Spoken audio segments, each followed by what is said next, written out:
నమస్కారం. మీరు చూస్తున్న టీడీ న్యూస్ కేఎన్ఆర్. అందరికీ నమస్కారం. మీ అందరికీ తెలుసు, ఇటీవల కేంద్ర ప్రభుత్వం పార్లమెంట్లో 1995లో ఉన్నటువంటి వక్ఫ్ యాక్ట్లో దుర్మార్గమైనటువంటి 44 సవరణలను ప్రతిపాదించింది. ఈరోజు బీఆర్ఎస్ పార్టీ అధ్యక్షులైనటువంటి గౌరవనీయులు కేసీఆర్ గారు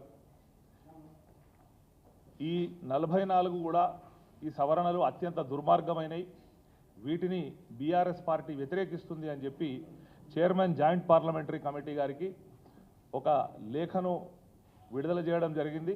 వారు ఈమెయిల్ ద్వారా ఈ చైర్మన్ గారికి పంపించడం జరిగింది.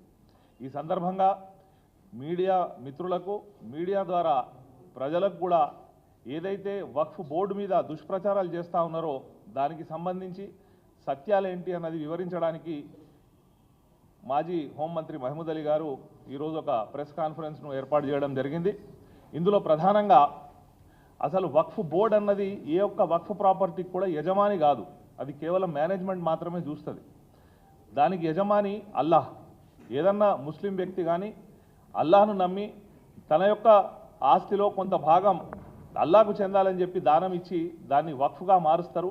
ఆ ఇచ్చినటువంటి ఆస్తి ఏ పర్పస్కు ఉపయోగపడాలి అన్నదాన్ని మనిషే వక్ఫ్ అంటారు. దానికి అనుగుణంగానే ఆ యొక్క ప్రాపర్టీ యొక్క నిర్వహణ వక్ఫ్ బోర్డు ఆధ్వర్యంలో జరుగుతుంది. కానీ లక్షలాది ఎకరాలు ఉన్నటువంటి ఈ వక్ఫ్ ప్రాపర్టీని అన్యాక్రాంతం చేయాలన్నటువంటి ఒక దురుద్దేశంతో ఈరోజు మోడీ గారి ఆధ్వర్యంలోని కేంద్ర ప్రభుత్వం 44 సవరణలు ప్రవేశపెట్టింది. అందులో ప్రధానమైనది ఏంటిది అని అంటే, ఏదన్నా వ్యక్తి నేను వక్ఫ్ చేయాలనుకున్న నా ప్రాపర్టీని అంటే అతను తన సొంత ప్రాపర్టీని కూడా కలెక్టర్ గారి అప్రూవల్ తీసుకొని వక్ఫ్ చేయాల్సిన దుస్థితి ఈరోజు ఒక కొత్త సవరణ ద్వారా తీసుకొచ్చే పరిస్థితి.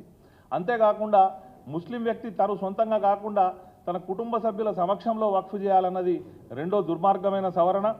మూడోది ఏంటిది అని అంటే, కొన్ని వందల సంవత్సరాల నుంచి ఏదైతే వక్ఫ్ ప్రాపర్టీగా ఉన్నదో, అంటే ఇప్పుడు సుమారు 800-900 సంవత్సరాల నుంచి ఈ భారతదేశంపై నివసిస్తున్నటువంటి ముస్లింలు వాళ్ళందరూ కూడా తమ తమ ప్రాపర్టీలను వక్ఫ్కు ఇచ్చి ఉంటే దానికి వక్ఫ్ బై యూజర్, అంటే ఇన్ని వందల సంవత్సరాల నుంచి మీరు ఒక మస్జిద్గా, ఒక దర్గాగా, ఒక ఆషుర్ఖానాగా ఉంటే దానికి కూడా మళ్ళీ రీసర్వే చేయాలి కలెక్టర్. గతంలోనే సర్వే కమిషనర్లు సర్వే చేసి ఇది వక్ఫ్ ప్రాపర్టీ అని డిక్లేర్ చేసి వక్ఫ్ గెజిట్ నోటిఫై అయిన తర్వాత మళ్ళీ కలెక్టర్లు దాన్ని రీసర్వే చేయాలన్నది కూడా ఒక సవరణ పెట్టినారు.